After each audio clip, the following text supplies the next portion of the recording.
1 inch. I believe that's what the hole was a 1.5. So we reduced that down to 1 inch and run a hose over and took the carburetor, the breather, off the carburetor and made a airtight component. And what we used was like in the bathroom section, you've got multiple size vent hoses. They go from like 6 inches down to 1 inch. Well, it just so happens that breather was around 6 inches. It fit right around there, and then the 1 inch piece of rubber hose we had fit in there and put a clamp around that. So what you got is a metal gas tank for a boat with 2 3/4-inch pieces of pipe on the end, a reducer, and what you do is you pour a pint of gas in that or a gallon of gas in that, and you shake that up a little bit. And to prime it, you put one hand on one pipe and you blow on the other one, and that blows that gas into the engine once it goes across the pipe. In the middle of that piece of plastic pipe, before you get to the breather, there is a carburetor or homemade air filter that I called it an air filter, which just consisted of a team that would allow me to put a little more oxygen in there. And what I was getting out of them, or we was getting out of them, we was getting 45 minutes to an hour and 15 minutes at a 3500 draw on it for on a pint of gas, a pint of gas for an hour and a half is what we was getting. It's not called a gasifier, but that thing is pretty cool. But back to the actual gasifier, I wish I could remember how many different fuels you can actually make off that thing. I think 4, if maybe not 5. Does anybody know the answer to that? I do not know the answer to that. This one was just wood chips, the one that I saw. There's also biomass, which is the wood chip thing, and you can burn charcoal and other kinds of crap in there. And then there's biogas, which I think is like oil and vegetable and all that stuff for your diesel engine. Yeah, well, I don't do Google a whole lot. I'm going off of memory and experiences, and that's how I do this net here. Sometimes I Google stuff, but you can tell when I Google stuff because I'm searching for words, because I'm not very good at I'm not very good at multitasking there when it comes to that. But the one that we built years ago had 3 containers on it that I know that, and then we had a little dripper thing that picked up the sap and stuff out of it, and we made glue out of that off the gasifier. Used that to utilize to make glue, and then we run it over, and we actually had a liquid gas that came out of it that would run a lawnmower without any problem. I definitely wouldn't have stuck it in my vehicle, especially trying it out. But like I said, we used the lawnmower and pushed the lawnmower around the yard and made our own gasoline there for the biggest part of a summer, and it worked quite well. And that thing put off a couple other fuels as well, but I don't recall. I think it was like a methane or an ethane gas, but you needed to capture that down and bottle that up if you was going to utilize it in that form, or while you was making it, you could run it over and power a 2-burner stove there. Over. Brandon, could you kind of make it like a moonshine steel lift? You know what I'm talking about, with the coil and all that to come back up as it cools and then it drips off the gas? Yeah, sort of. That's exactly how it works. And DJ, go ahead. Okay, what I found here, a wood gasifier takes wood chips, sawdust, charcoal, coal, rubber, or similar materials as fuels, and burns these incompletely in a firebox, producing wood gas, solid ash, and soot, the latter of which have to be removed periodically from the gasifier. Wood gas can then be filtered from tars, soot, ash particles, cooled, and directed to the engine or fuel cell. Most of these engines have strict purity requirements of the wood gas, so the gas often has to pass through extensive gas cleaning in order to remove or for cracked stars and particles. This is on, I found this on Wikipedia, and it's the history of it. The first wood gasifier was apparently built by Gustav this job in 1839. So this is on my on the live stream, so you guys can kind of see a little bit of that too. And what the gas produced is nitrogen, 50% carbon monoxide, 27 hydrogen, 14% carbon dioxide, 4 methane, 3 and oxygen, 0.6. There we go. I do know that you can burn different types of plastic in them, but of course we didn't do that due to the fact that it wasn't the end of the world, and we didn't want a ticket.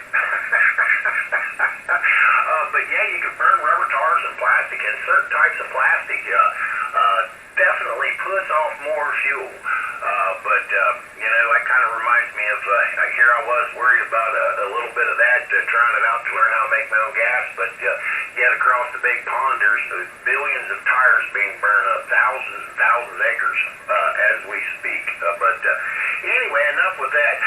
I didn't want to get a ticket. But yeah, you're exactly right. There's several other products that you can put in that thing to actually get multiple different forms of fuel out of that to run several different things. The old gasifier. This is Randall, Whiskey, Victor 8, Romeo, Kilo, Lima, with the frontiersman.network is our landing page. And my goodness, we've got a bunch of folks out there today, and I'm glad to see everybody is out and willing to participate here with us on the Frontiersman Network. Anybody else got anything to add to the gasifier? Just a little history about it.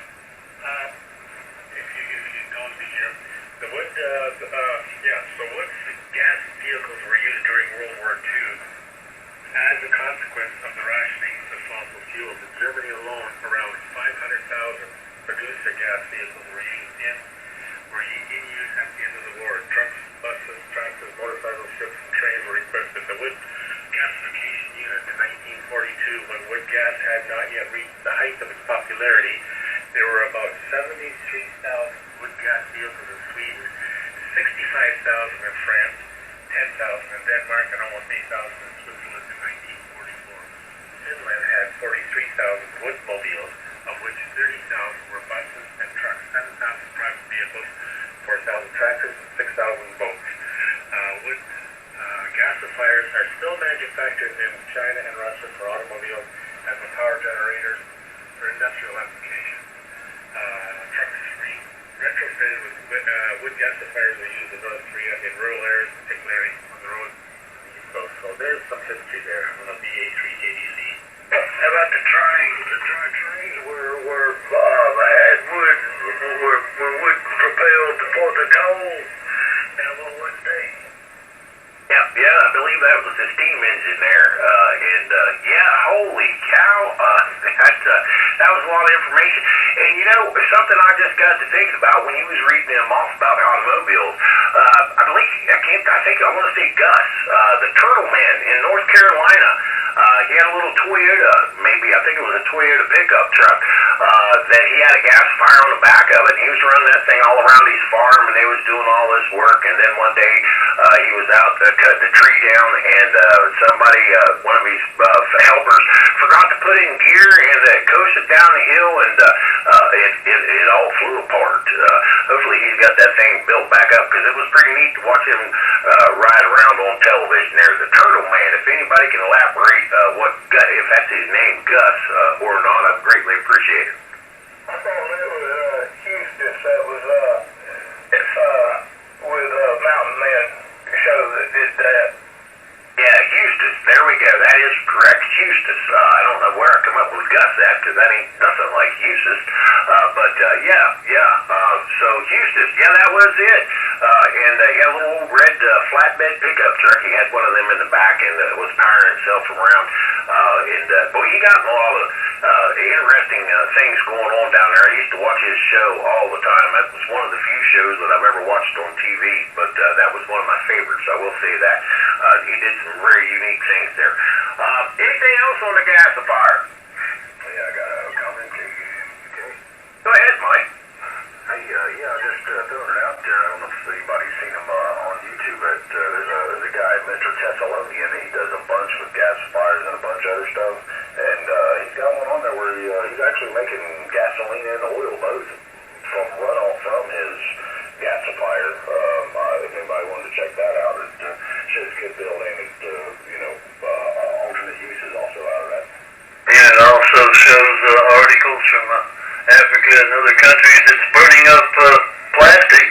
making fuel as high as 91% octane. There you go. Yeah, sure. I'll throw that out in there. What's that called again? I'll people look on Google here. YouTube begins about Mr. Thessalonian, like Tesla, but yeah, Mr. Thessalonian, he comes up pretty quick, I think.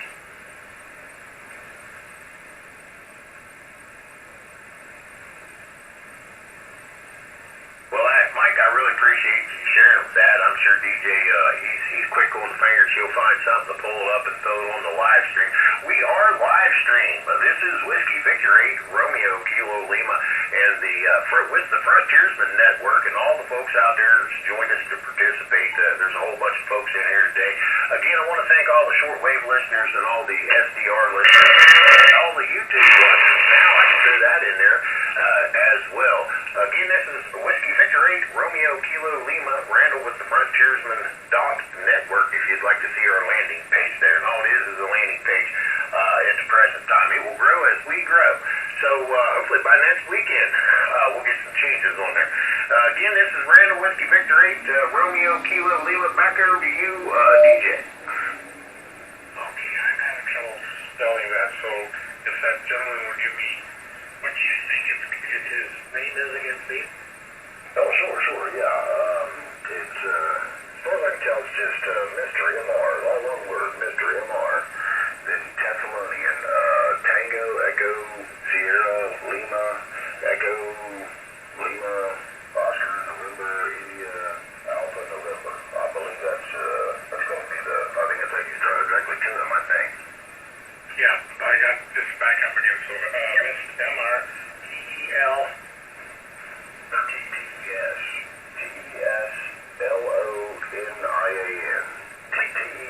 Thessalonian. Thessalonian.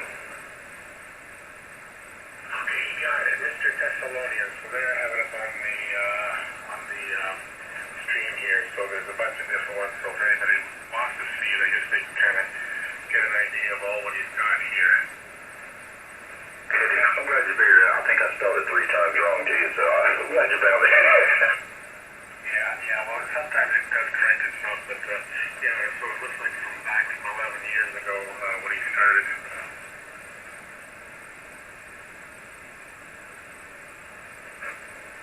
All right, and you can find the live stream again at, let me get my glasses on, make sure I read this off correctly. DJ's website on YouTube. If you go to YouTube and look up Victor Alpha 3 Kilo Bravo Charlie, you can find the live stream there. And we are live streaming the Frontiersman Network here this beautiful Sunday. And any other comments about any other comments dealing with the wood gasifier?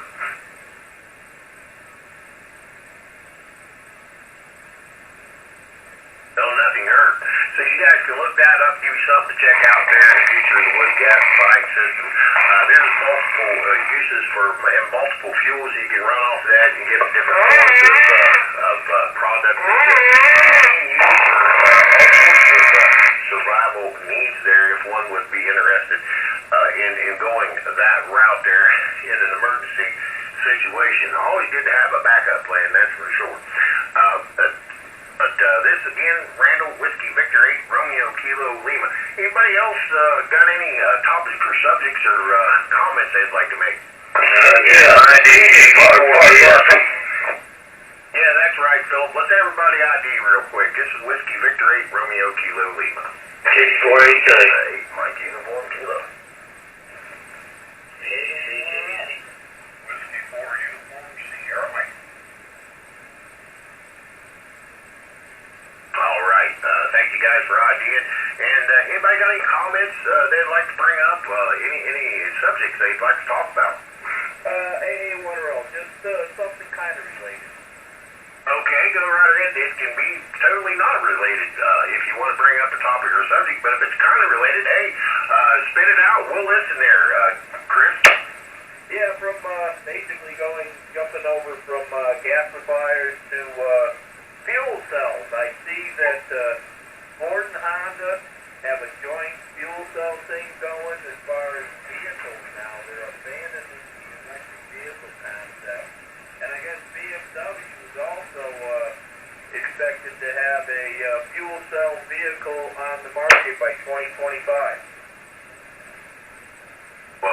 that's very interesting. Fuel cells. Can you elaborate on what type of a fuel cell? Since it's not battery. I mean, are they going? What are they going to burn? Wood, diesel, multi-fuel engine? Can you elaborate on that? Hydrogen. It's supposed to be the hydrogen thing where they it takes the hydrogen out and it's only byproduct is water. It was big. They were real big on that. But when I was playing around in the stock market when day trading was big, we were watching some of the local companies where we lived, and they were starting to grow. I mean, it was really starting to get a lot of interest in fuel cells, but it's almost like somebody killed the whole thing and because of the electric. I haven't heard anything about fuel cells much in the last few decades, but I've just been reading in the last couple of weeks about 2 automakers now that are going to start pursuing that instead of this whole electric vehicle hoax. Hey, maybe it was the government that even squashed that. They tried to limit it Because they bought into all the EV stocks. That's the only reason they pushed the EVs. They bought the stocks and they invested in those companies to do so. And when it pays out, they'll sell those stocks and go to something else, and that's when you know the big change is coming. And then you watch the politician stock trades out. They explain a lot about what's happening with the energy market. The hydrogen cells, that's been around for a while. They've finally got 3 manufacturers, one's overseas, 2 are here, that are going to start perfecting it. I don't like the cell system. They have hydrogen on demand, aftermarket that you can put on your vehicle that only produces hydrogen when you start the motor. And when you shut it off, there's no hydrogen cell to worry about somebody running into you and blowing it up.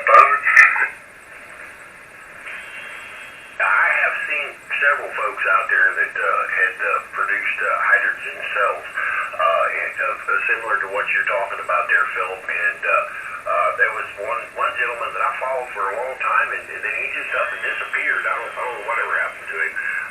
He used to be on YouTube. I don't recall his name off the top of my head, but he came up with this idea several years back, and actually probably one of the first people that I heard speak on it. And I followed him for a while, and then again he just up and disappeared. Don't know whatever happened to him. But anyway, this is Randall Whiskey Victor 8 Romeo Kilo Lima with the Frontiersman Network, and look, I'm going to take a quick break here and throw out Old School Survival Boot Camp. Old School Survival Boot Camp. For those who'd like to meet me, I do a free show and tell class up there. It doesn't cost nothing to get in my class. And my class has to do with ham radio. I do an intro on ham radio. I've got several folks that's going to show up there to Benton, Ohio. There's 185 plus classes. I have a few folks again that's going to come up there and show up. We're going to set up some ham radios, give some demos, some hands-on experience, try to get a few new hams on the books there and get their license. I don't know exactly how many people will be there, but several thousand. There's always several thousand people up there. Benton, Ohio, very family-oriented organization, and I think, if I'm not mistaken, there's like 56 kids classes. Then the rest of them are adult classes. So it's a whole family event there. So for those who've never heard of Old School Survival Boot Camp, you can Google that, YouTube it, and there's YouTube videos out there as well on it. And but that's in Benton, Ohio, the weekend of May